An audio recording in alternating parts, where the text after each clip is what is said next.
kwa sababu ya weather. Kubalisha niseme jambo moja.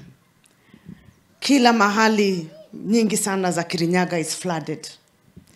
And we have been having the same problem here in Kagio. We have in various wards, Mokure, Kariti, Mwea is flooded. Mimi nataka kuwaomba kama wakaazi wa Kirinyaga mambo mawili. Ya kwanza, tusiblock njia ya maji. Kwa sababu kublock njia ya maji, tuseme tujenge karibu sana na mahali pale tunaita riparian, ndio inatuletea shida. Hii wiki kuna watu wengi sana kule Mwea ambao tumewachukua kutoka nyumba zao zikiwa flooded na wanalala in not very good circumstances kwa mashule.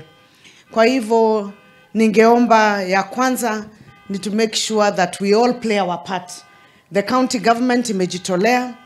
Leo asubuhi tumeweka committee ya disaster ndio kwa sababu ya kumonitor na tuone vile tunasaidia kufungua maji.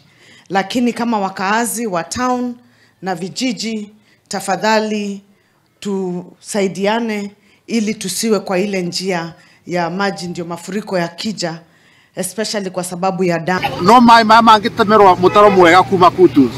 Bakora na nduine njega kuma Kutus. Mai matingioneka mai monekete. Ara me mweno rai matingihota guka na guku. Kungiura gukinya gia kura matingiona no marete irio na ndege. Ile nyumba wagoi iko mbali haijafikiwa na maji. Lakini watu huko hawezi toka. Hapo labda sasa wangoje hiyo maji ifike hadi ile wakati itaisha. Chakula.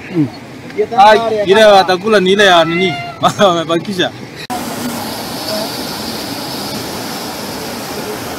Speaker